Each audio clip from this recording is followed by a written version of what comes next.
Hello and welcome to this special in-studio edition of On The Rocks podcast with me, Coach Marshy. And today we've got one of my coaches from our Purple Army, Coach Nikki. Woo. Hello, Nikki. Hello. All good? All good. First experience of a podcast? Bit nervous. Don't be. So you know all the answers. Yeah. So let's just start really basic and let's go into sort of your background of fitness, the fitness industry, in terms of like your participation and how and when that started. Yeah, okay. So I've been sort of doing fitness all my life. I'm very much one of these people that can't sit still. So I'm always trying out new things, getting involved in different sporting aspects. I just kind of enjoy everything. However, it was about 10 years ago that I came across CrossFit.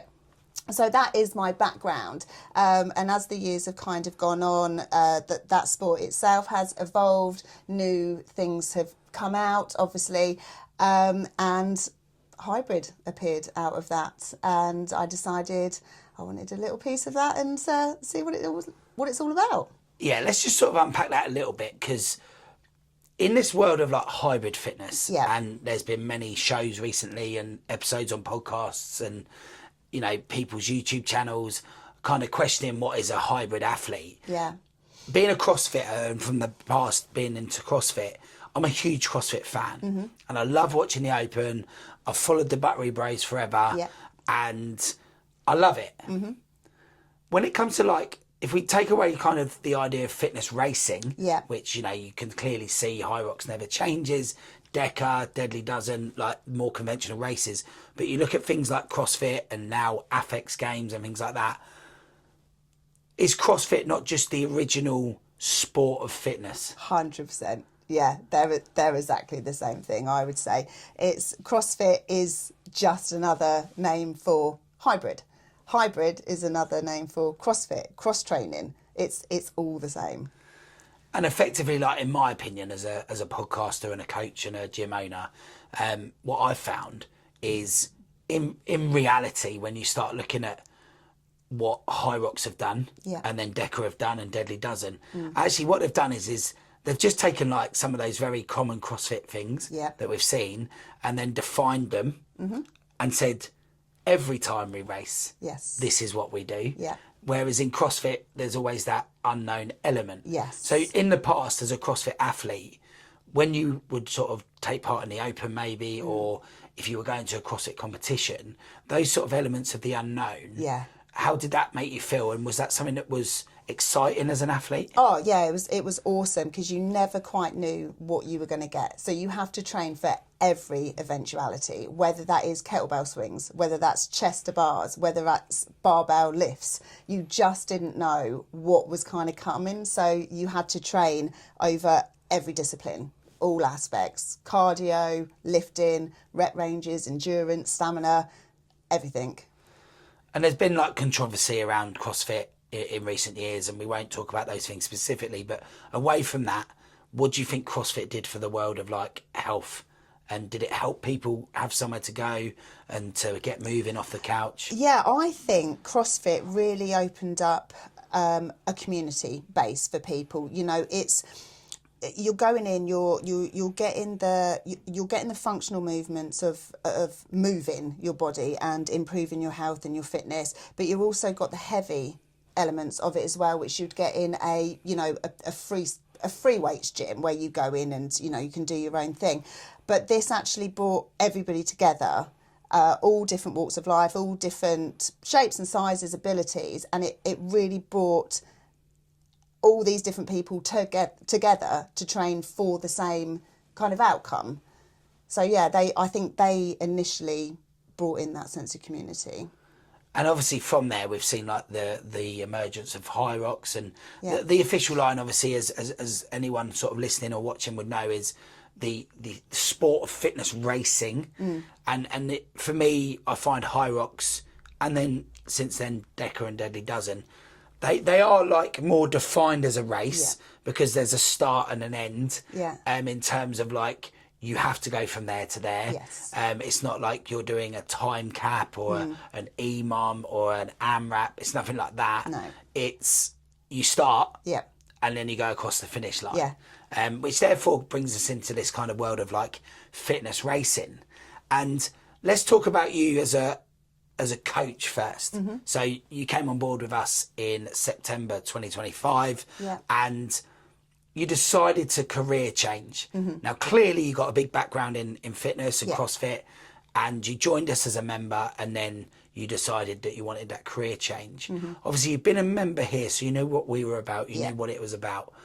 What was it that made you want to sort of just kind of, I guess, take that final bit of action and say, I'm actually going to work in this now?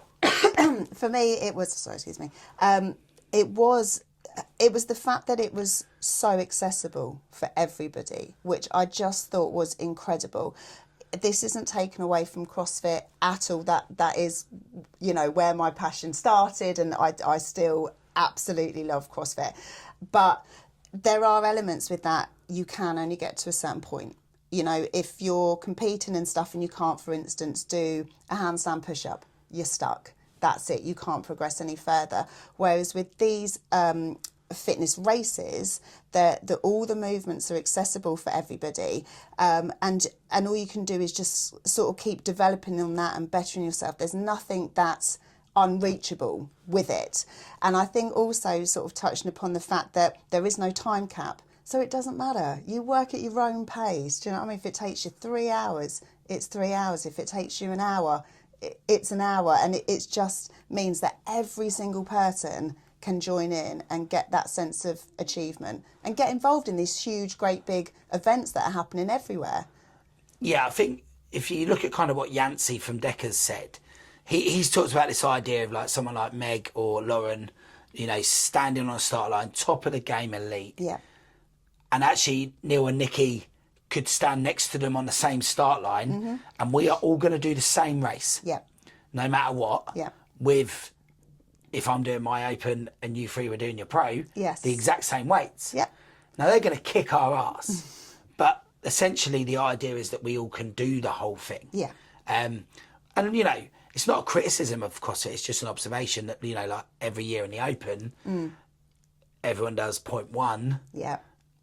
And I can do that. Yeah. And then once you hit 0.2 and 3, Yeah. it kind of like makes the cut It's and the a divide, different right? story. Yeah. Whereas I guess with the fitness racing scene that we've seen now, and as I've been quoted before, and I'll say it again, what I think are the big three at the moment, especially worldwide, High Rocks, Deadly Dozen and Decker, what I see there is actually absolutely anyone can come into it. And you can see as a coach, but also as a member before that here, why we brought that in. Yeah, absolutely. So tell us a little bit about, and the question's a funny one, becoming a coach of these hybrid come fitness racing athletes. How's that been for you in the early stages of that career change, and have you enjoyed the process of being the coach within that? Oh, I love it because I love the ethos that we have here, and it's what I kind of use in my everyday life and the other things that I'm involved in. Is it's showing people that they can do things. You don't need to be a certain person or have a certain look, or, you know, it takes all of that away, and it just, you're able to show people their abilities and sort of pull that out of people. And watching the kind of everyday athlete on our gym floor, you know, you can see people's potentials, but not just when like, oh yeah, you're going to be great at this. It's like, I can see how much you enjoy that. We're going to go and do this together because it's awesome and you're going to love it. And it's just taking people a little bit out of that comfort zone, giving them the confidence to show them that they can do it too. And I like seeing, you know, I love seeing people enjoying it and going, right, let's try this. What about this? Let's go for that, you know, and they can do it. Yeah, and that kind of enjoyment that you're talking about, and like you've come into this coaching world and you've done that side, but if we actually take this down a road of you now, and that idea of discovering this kind of enjoyment of fitness racing, like we'll break it down in a minute, but for you, and I can say this confidently to anyone watching or anyone listening, that from where I've been in getting to know you, and you know, I've known your family a while, and then you've come and joined us as well. But having to get to know you over this period of time, I've seen this little fire in the belly. Oh yeah. And it's just it's becoming more and more and more. Yeah. And that fire in the belly's there. Yeah. And I can see this like discovering of fitness racing. Yeah. And the enjoyment of it. Is there anything in particular that you thought happened that did that, or is there this mindset change towards it? What happened to make you say, do you know what, actually I really enjoy this? What happened? I think it's a difficult one. It is difficult because there's been lots of different aspects, but I think for me it was Caltex was the one that suddenly something happened.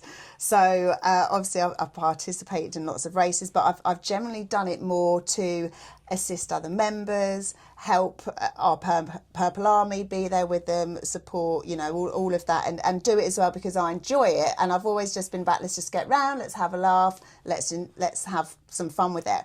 And then we were introduced to Caltex and we were like, oh, okay, what's all this about? Let's go down and check it out. And decided, well, let's proper get involved and do the race. But when we did that, it was more of a, let's see what this is about. Let's get a feel for the athletes on the floor. Let's gauge that kind of, you know, environment other than we're going in to compete. It was, let's just have a good time with this. And yeah, and obviously, like, just about in there, we travelled down. Yes.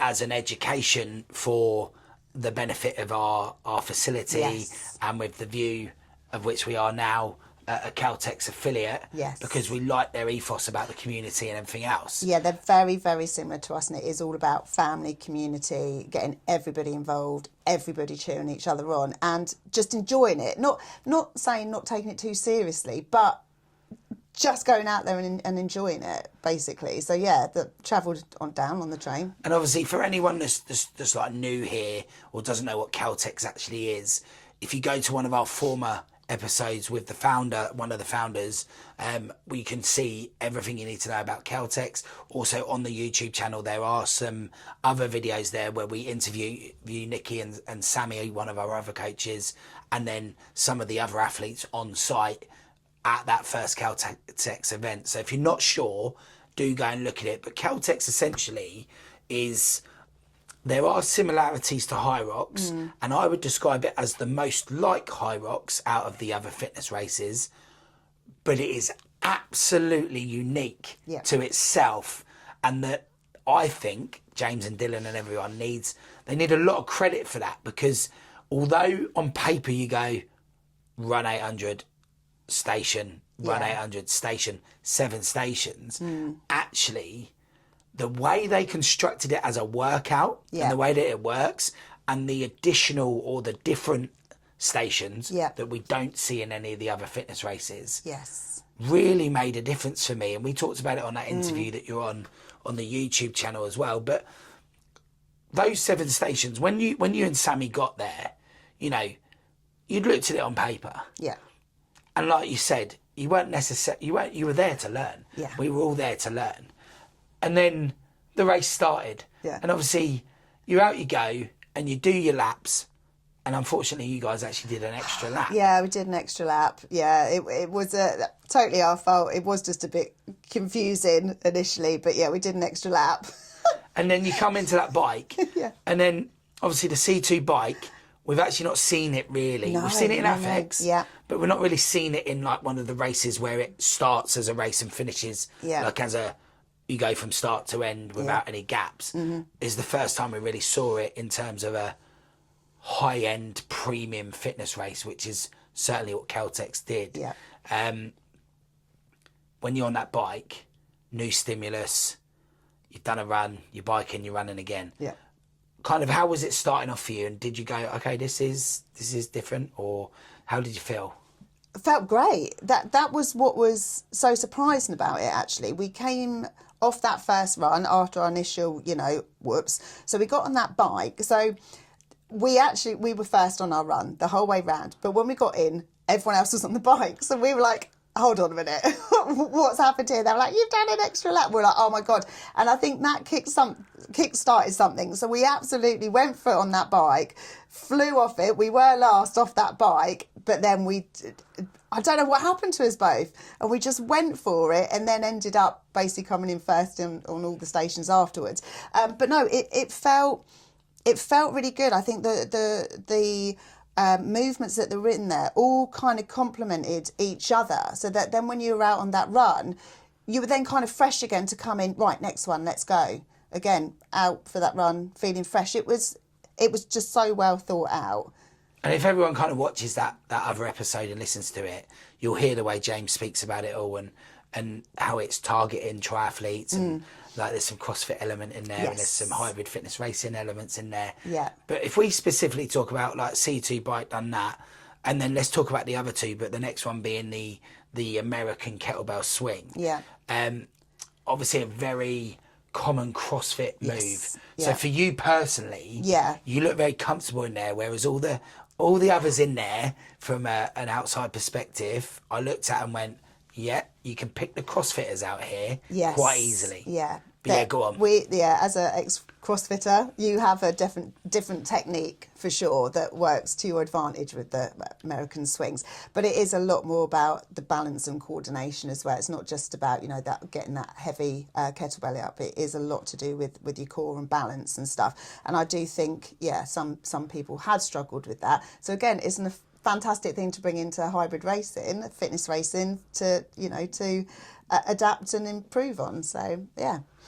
And then, you got your two ergs in there, the ski in a row. You got, so we see all three ergs, which is great. I mean, imagine a fitness race with three ergs in it. I mean, that'd be mad. You'd just be like, nope. Oh, yeah, it's good fun. So, and then obviously the sandbag lunge, which is combining the sandbag of high rocks, but with the reverse lunge of Decker. Yes. Really loved that. I thought that would really work well.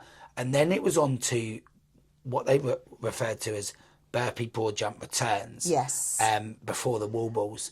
But when I look at it, as a CrossFit fan, not someone who participated, but when I look at the way they set that up, and they created I called it a no rep zone. They called it a no rep zone, where there were two lines. And I looked at that line and went, well, you could fit a barbell in that line. And basically what they created was a barbell facing burpee over, right? And that's what they did. Burpee over the bar. That was all that was. Yeah. And I thought it was a really good entry. Yeah. Doing it though, as part of a fitness race, what did that feel like?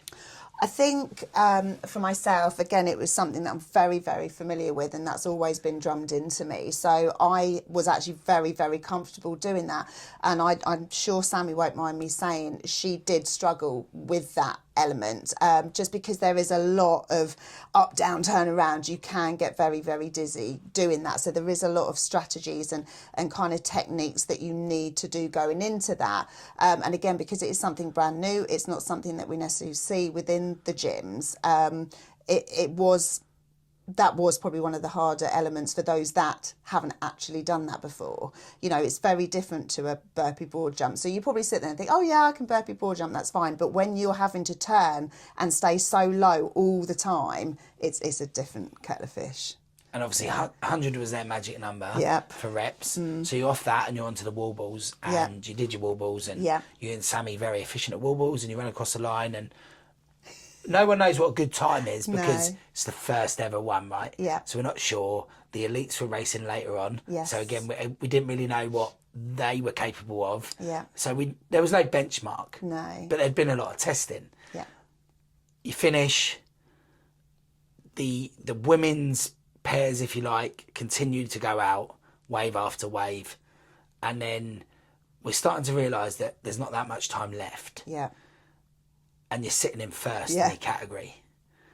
So then we become like anyone else. Refresh. Yeah. And then it started to dawn on me, having been at a lot of these things, that, well, the longer this is going, no one's getting close. No. Yeah.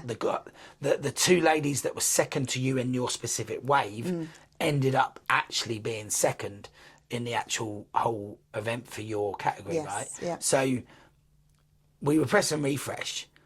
It dawned on us that you could win. Then it became very like, oh no, actually no one's shaking No the one's second coming and near third. it. Yeah, You yeah. know, they're all slower than that. Yeah. So actually, you're now definitely laid down a good time. Yeah. So podium's looking really good. Yeah. And then it was like, there's 4 or 5 waves to go. How many people are in your category in those waves? And it was then all that kind of buzz and the butterflies and everything. And then it was like, oh my God. And from oh yeah, I'm just going to go enjoy it feeling incredible, going round and then getting that time. We were like, we've kind of done all right here. And then just seeing all of that come through, we went from, like this to like, oh my God. Right. And then you won. And then we won. So you won the event. Yeah. Just before I ask you the question about that and link it back to what we said in that original question about that sort of like discovering this enjoyment and this fire in the belly, just talk about Caltex as an event, like the setup and how it ran. Oh man, it was incredible. James and Dylan are fantastic guys. They were so accommodating. I mean, when we rocked up early and, sorry James, tried to have a sneaky peek, they let us in. You know, and we came in. They couldn't have been more warming. They showed us around. We met their family. We met their mates that were all in there helping, and it was such a togetherness. Like everyone was there just helping each other. And then obviously on the race day when we turned up, it was brilliant. There was just no shit. There was no egos. There was no.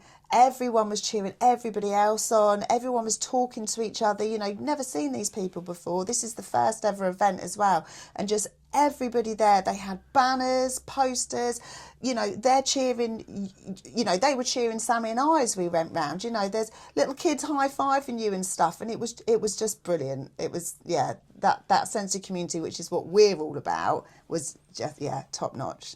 Brilliant. And that kind of fire in the belly comes back, right? And you're in. Yes. And you've won. I keep deviating, sorry. Yeah. No, I mean, I think it makes sense though. It's kind of this whole fitness racing industry, right? Yeah. And how it's gone. But, you know, before that and since then, there's been that, you've had that DECA experience in the arena. You've done a couple of deadly fit tests. You've done a deadly strong. You know, there's loads that you've done already, but that DECA fit at Derby was probably that kind of first experience of the big arena fitness event, right? How was DECA?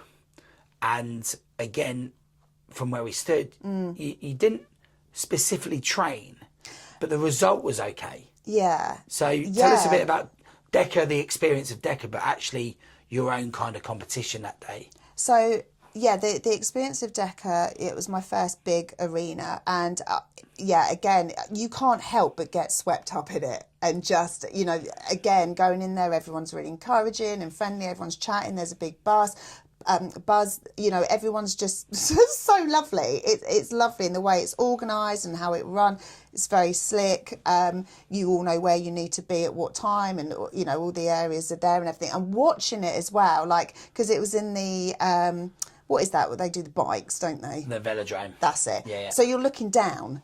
And it was just like, wow. So you got this different, like it's bird's eye view of it. And it was just sick. And you could just see where everybody was. And yeah, it was incredible. So anyone that goes to watch, whether you're participating or spectating, you get that feeling when you're there of just wanting to get going and get involved. So And the 10 DECA zones and the ram lunges, the ram burpees, the salt bikes, ball overs, those sorts of things.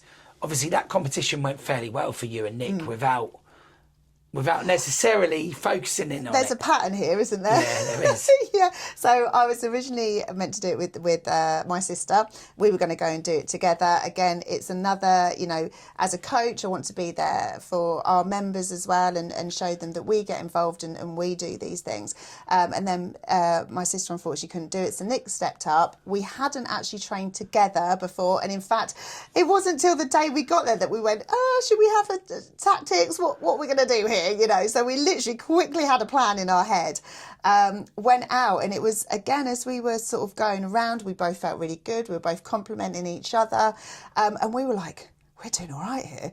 And yeah, so then obviously we came in, I think we placed, I think it might have been 8th overall in our age category. So, and I remember us looking at each other and saying, oh, I think we're onto something here. Let's actually get our heads together and work, and let's do it again. So we are. So, DECA, Caltex, CrossFit background, Yep. High Rocks, the biggest one in history, 40,000 people at the XL, Yeah. and you're doing a relay, first experience. Yeah. Now, anyone who was there will understand that perhaps that didn't go great for High Rocks, that relay. Yeah. And they could do with learning a few things. Yes. Take away the rugby scrum of getting out and in Yeah. for the changeovers. Yep. This is your first experience of being in a High Rocks arena. Yeah. It's the biggest one ever. Yeah. And the first time that you've actually been out there on the runs. Yeah. And the same pattern. You run well. I think your stations did all right. Oh yeah, sled pull needs some work, but what was that High Rocks kind of like, oh, I've done it now? yeah, okay. So being completely transparent and honest, CrossFit has always made me go, ugh. Like, just from my CrossFit background, High Rocks was just like, nah, that's not for me. I like the element of surprise and doing other things. So I was like, why? Just being completely honest. Anyway, everyone does it. Everyone buzzes about it. And it's like, I think I actually need to get involved and do one of these. Put your money where your mouth is. You're coaching it. You're bigging everyone else up. And then you go, nah, I'm not doing one of those. So anyway, decided, relay would be the way forward. And again, oh my God, just walking in, it's like, I get it. That's it. You don't need to say anything else. It's like, I get it. And it was absolutely, it was brilliant. I mean, the relay was so much fun. I mean, we had so many teams there. I think we had the most teams there that time. And I mean, it was the biggest one they've ever held, isn't it? The biggest numbers, the biggest athletes, the most spectator. I mean, it was huge. I mean, the fact that you could run a kilometre once around the building just says how huge it was.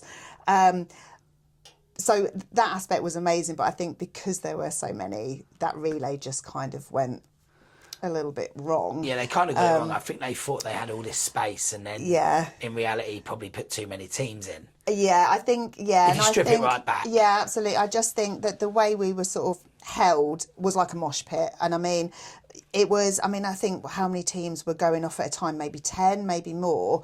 So there's 4 people. So there's four people, 10 teams or 40 odd people, all trying to get on that front to see, their teammate coming in. But then 5 minutes later, they were sending the next wave of 10 off. And I mean, when the men came in, these big, muscular, 6 foot tall dudes with their shirts off, I mean, forgive me for saying, I don't know how many nipples I had in my face and just rubbing against chests and stuff.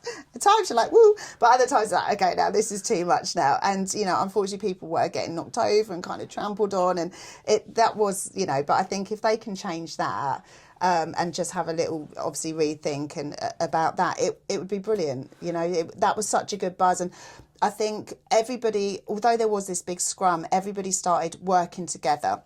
And I mean, we stand out because we're in purple. Yeah. And so we, people go, there's a purple, whose is it, whose is it? And then we're all shouting. So that was great, that actually everybody just got on with it. People getting cross, people just like, it is what it is, let's just help each other out. So I mean, I think High Rocks have a lot to answer for on that, and they tend to learn quite quickly. Yeah. So we'll have to see. Yeah.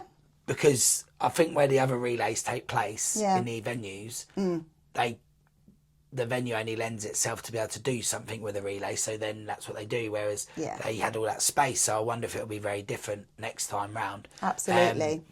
Although it has made me say, I think I'll do doubles. Yeah, so that was going to be the question really. Do you think you need to go back and just check a doubles or something, like just to give it? Yeah, yeah, definitely. And from hands up saying, I don't want to do a High Rocks, it's not for me, I absolutely get it now. And it's like, I just want to go again, see if it's a different experience.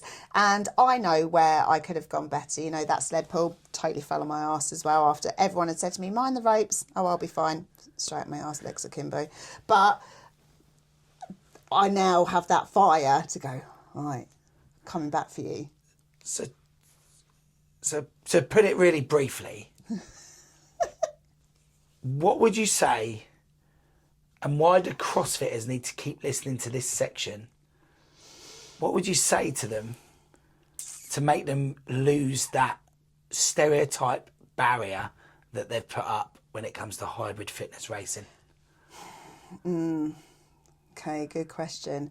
I think because with CrossFit there is that element of it's different all the time, and you're training for the unknown, which is brilliant, and you've got your lifting. And I think for me it was always like, oh well, I can pick up a 16 kettlebell, oh I can do that, but actually it's a whole different ball game. And CrossFitters will 100% be able to bring their knowledge into those events and absolutely smash it out on those on the labours and the stations, but then just bringing that element of the cardio in, which I do think CrossFit does sometimes miss. There's a lot of sprints, there's a lot of intervals and stuff, but actually those longer endurance runs and stuff, I think they'd love it. I do. I think they'd really enjoy it. So this is the last episode of 2025. Yeah. So let's talk about 2026. Yeah. And let's talk about you. Woo. So Oh God. you are going to be head judging. Yes. At the Deadly Dozen. Yes. At the track events. Yes. And you'll also be doing a lot of judging here. Yep. At the gym events for Deadly Dozen. Where you are right now, Yeah. looking at Deadly Dozen, and with the introduction of Deadly Barbell, Oh, yes. CrossFitters. do you think Deadly Dozen are covering a very wide hybrid fitness racer? Huge. And I think just this short amount of time, 18 months, 2 years I've been into hybrid fitness racing now, I can see, although like I said, CrossFit and hybrid are very similar, I can see the fitness racing evolving a little bit more, and they're bringing in that barbell element, which I think a lot of people want. I mean, if you look at Affix from day one of Affix. Amazing. So we both did Affix together this year twice. Yeah. And we qualified for the finals as well. Yeah. They're the closest one that have claimed hybrid status to CrossFit. Yes. Affix gets me very excited. But now with Deadly Dozen Yes. and Barbell Yes. and the 6 lifts, 2 reps, 12 dozen, I mean, Yeah. come on, guys. Right. But with all of that, with them things like Deadly Strong, taking out the running, the Deadly Ergs, so that you don't do any running, but you still do quite a bit of cardio endurance through the ergs, they're ticking a hell of a lot of boxes, aren't they? Yes, absolutely. And this is it. I think Deadly doesn't have just, I mean, Jason's incredible, and the way he moves so quickly, and he's got all these ideas, and they are just awesome. And I think it does intrigue everybody, because like I said, you've got the lifting elements, you've got the strong, take out the cardio, do you know what I mean? If people don't want to run, I've always said it's a bit tedious, but getting better now. But she's not a bad runner, by the way. 330k, can I just say? Yeah, it's not bad. You don't have to do that. You can take it out and just do the strong elements. So if cardio is more your thing, fantastic. You can do the fits, get those 400 meters in. You know, if the reps and the lifting is more your thing, just do the strongs. And now they've got barbell. You know, it's just brilliant. Yeah, it's very exciting.